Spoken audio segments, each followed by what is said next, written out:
सभापति जी, वर्ष 2025-26 के लिए रेल मंत्रालय की अनुदान मांगों पर चर्चा में आपने मुझे मेरी बात रखने का मौका दिया और अच्छी बात यह है कि माननीय मंत्री जी भी यहां मौजूद हैं।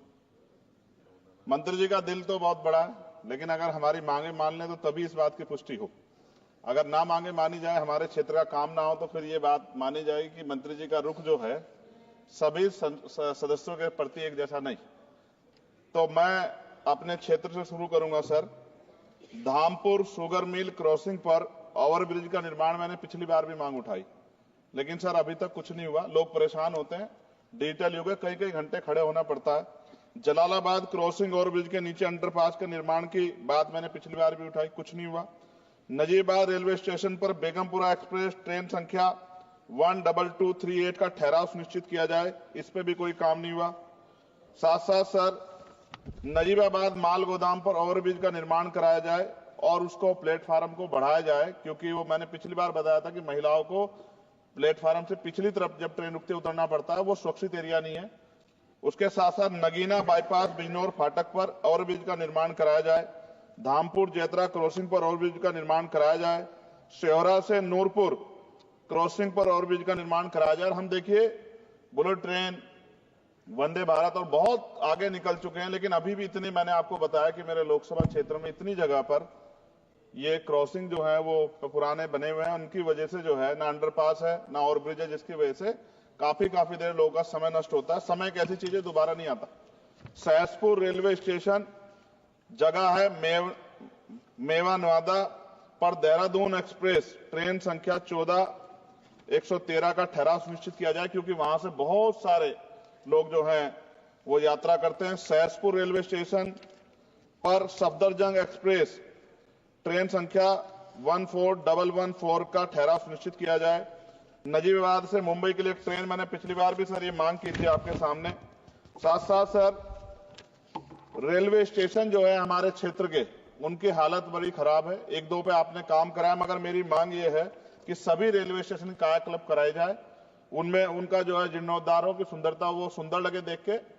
दूसरा, रेलवे में सुरक्षा व्यवस्था, कई घटनाएं हमने देखी जहां सुरक्षा व्यवस्था पे बड़े सवाल खड़े हुए। और एक तो हमारे लोकसभा के मेंबर ही थे राजस्थान के, उन्हीं का फोन वगैरह चोरी हो गया था अभी बाड़मेर वालों का।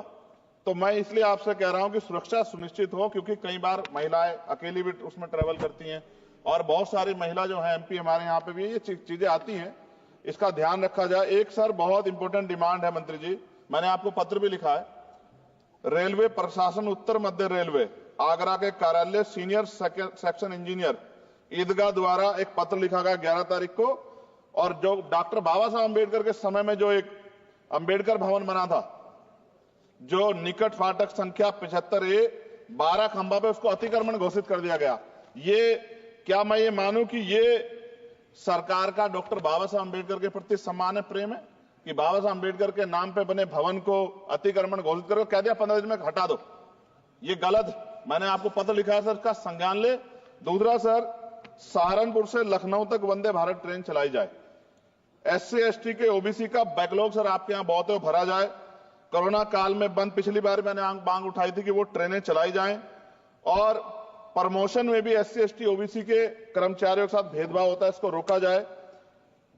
मैंने पिछली बार लोको पायलटों की मांग उठाई थी कि उनको जो है 2 रात को 2 दिन ड्यूटी करने के बाद फिर ड्यूटी कराई जाती है, और वो लोग जो हैं फिर कई बार कई घटनाएं ऐसी घटती हैं कि एक नींद की झपकी लगी और एक्सीडेंट हो गया, और सारा दोष आपकी तरफ आता।